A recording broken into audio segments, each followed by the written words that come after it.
We didn't start out this way. Now we can't really go back.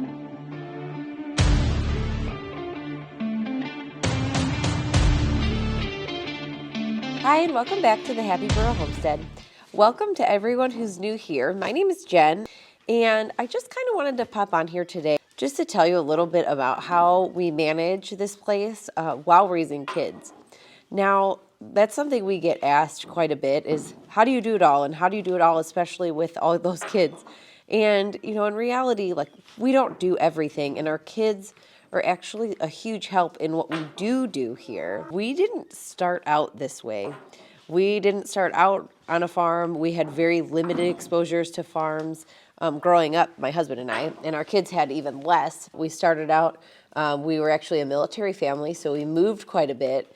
And we either lived in town or, things like that. We did have one property that was, on about 5 acres, but we couldn't do anything with it because it was all hayfield.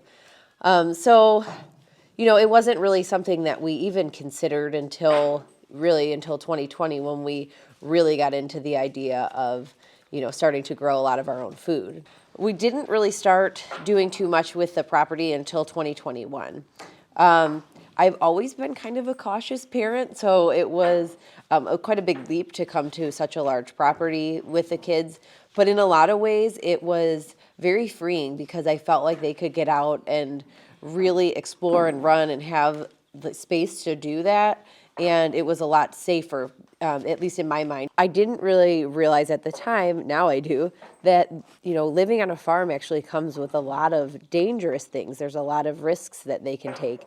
And I think that's actually been really beneficial because I was such a cautious parent. I was kind of helicoptering all the time, and I wouldn't really I didn't want them to get hurt or things like that. And that's really changed a lot in just a couple years. Obviously, I don't want them to get hurt, and I want things to be relatively controlled, but here they're able to take risks that they weren't able to take before.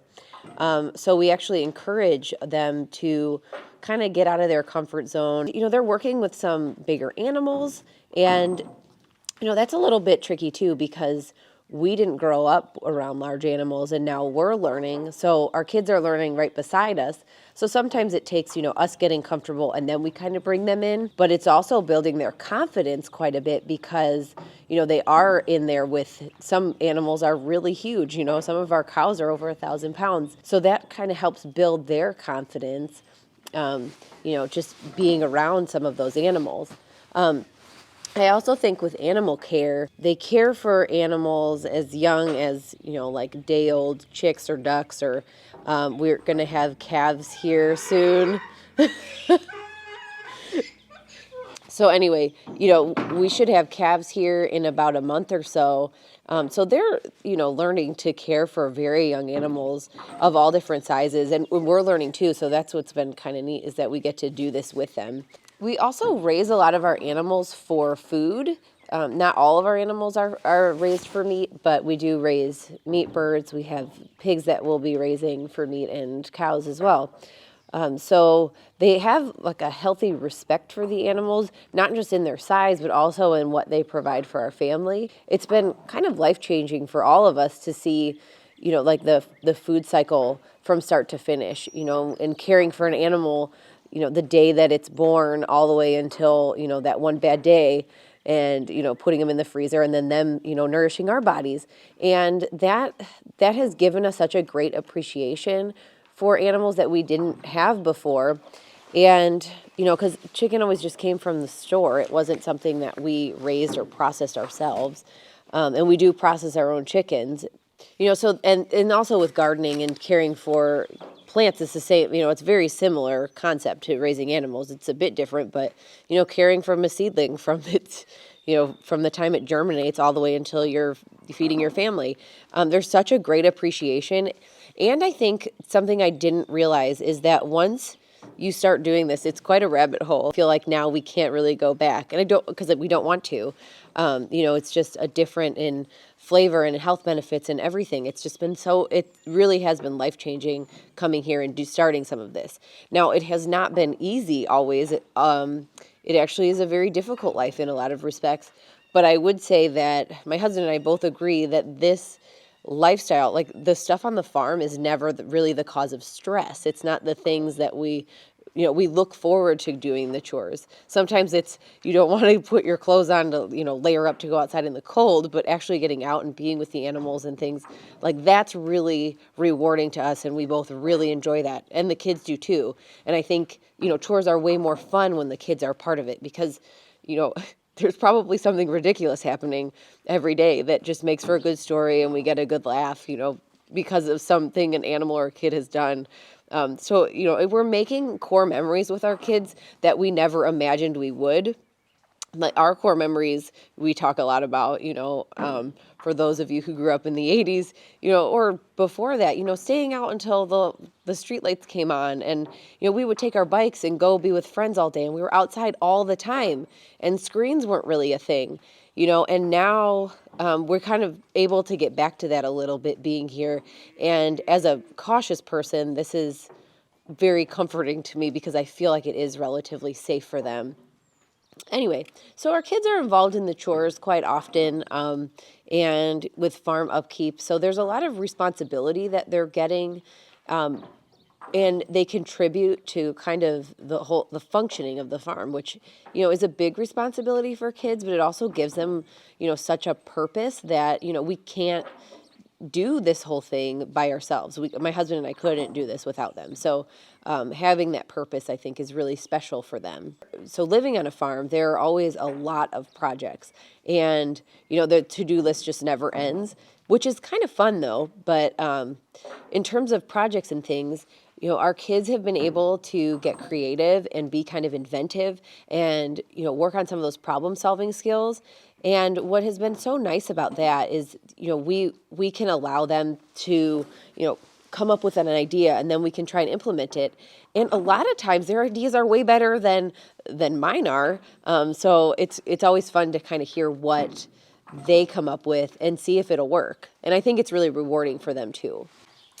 Now we've been homeschooling since, our kids started school. So that really isn't new for us moving here. But one thing we've always been really, I kind of excited about is I really nerd out about nature finds. And when we got here that first spring, it was so much fun because as all the plants came up, we were just out here trying to identify as much as we could because we had no clue what was going to be coming up. And I would seriously spend hours outside with my little app and trying to figure out what was what and is it poisonous? Is it something we can eat? Is it forageable?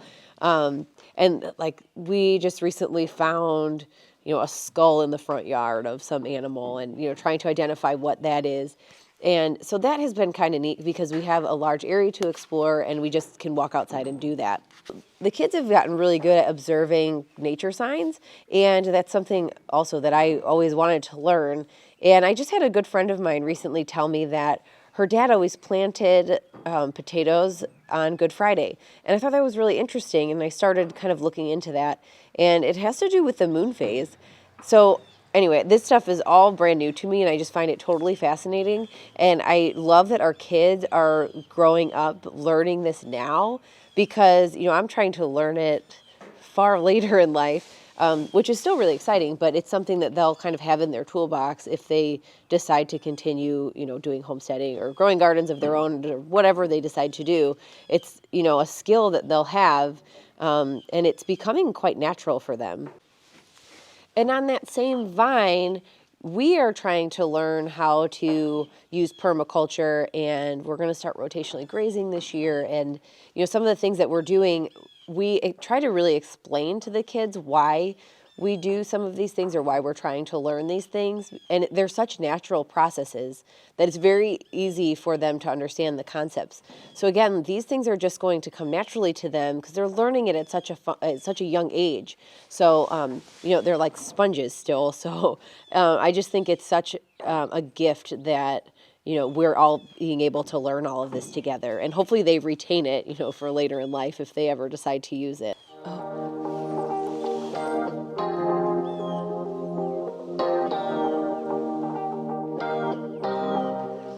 So Mo and Odin are like best friends. They're always doing that kind of stuff, running together, always nose to nose at the gate. And I think it's just such a cool relationship to witness.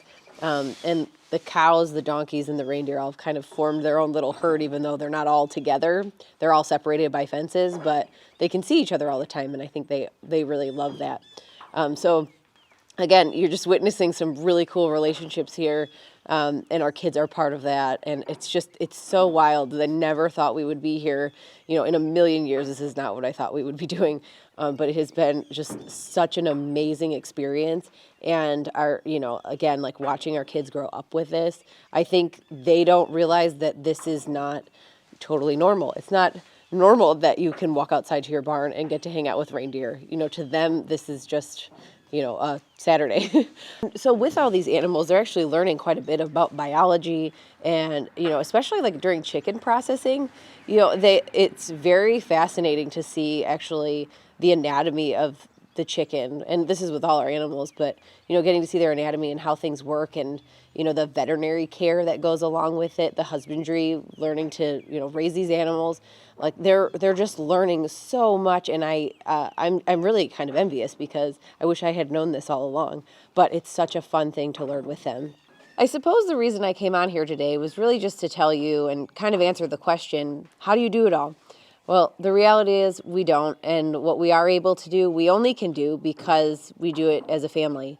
And we can't do this without any of our kids. If one of the kids is sick or laid up, it really makes it a lot more difficult. So this really is like a team effort, and it's something I'm tremendously grateful for, that I'm able to do this with our kids, with my husband. Like I said before, we were a military family, so we experienced a lot of life apart, and to be able to do this together is such a blessing, and we do feel very blessed to be able to be here to enjoy life with these animals and to do it as a family. So if you have anything that you want to add or questions you have, drop them in the comments. We'd love to hear from you. As always, please like and subscribe if you enjoy this kind of content. If there's something you want to see, we'd love to hear from you. So just make sure you reach out and let us know. All right, we'll see you again next time. Bye.